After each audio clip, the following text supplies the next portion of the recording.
Tour de France à la voile 2015 ici à Marseille avec son directeur Jean-Baptiste Durier. Le Tour de France à la voile, nouvelle version avec un nouveau bateau, le Dir 24 et une nouvelle version sportive.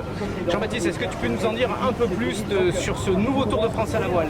Ouais, il s'agit vraiment d'une révolution pour le Tour de France à la voile.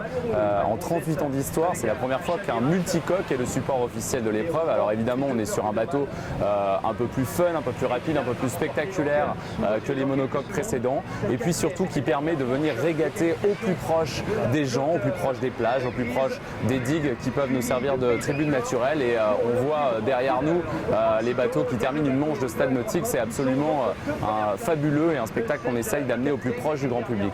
Oui, ici on est sur la plage, sur la Pointe Rouge. La plage est juste derrière nous, les bateaux sont là devant la digue, entre le château d'If et les îles du Frioul.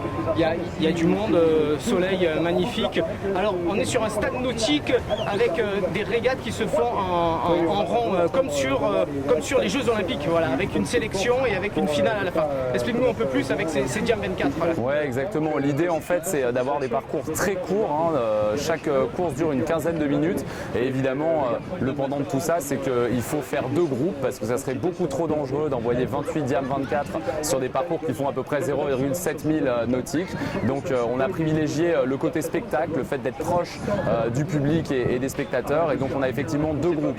Donc il y a des qualifications qui s'enchaînent pendant toute la journée et qui permettent ensuite de dispatcher la flotte en deux finales. Un groupe qui joue une finale argent, donc la 15e à la 28e place, et puis la super finale, la finale or, pour les premiers qui jouent donc la première à la 14e place. Et sans oublier aussi les raids côtiers, il y a des raids côtiers comme à la bonne époque. Exactement, on a souhaité garder un petit peu ce qui faisait le sel du Tour de France à la voile, à savoir le besoin d'être complet. Et effectivement, les étapes durent 2 jours. Sur le premier jour de chaque acte, nous avons un raid côtier d'environ 3 heures à peu près.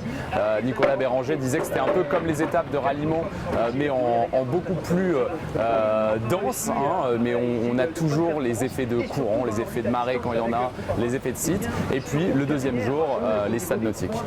Et ici à Marseille, alors que la finale, la dernière manche, les derniers sont en train de passer derrière nous, là. Ici à Marseille, bon, il fait beau, mais sur tout le Tour de France à la voile, vous avez eu un temps magnifique cette année. On a eu de la chance, on a eu une petite mauvaise journée à Dunkerque au départ avec un peu de pluie, mais grosso modo on a été vernis.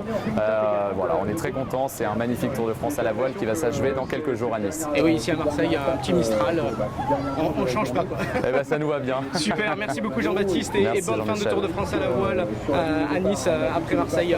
Ben, merci, à bientôt. Au revoir. Merci, à bientôt, salut.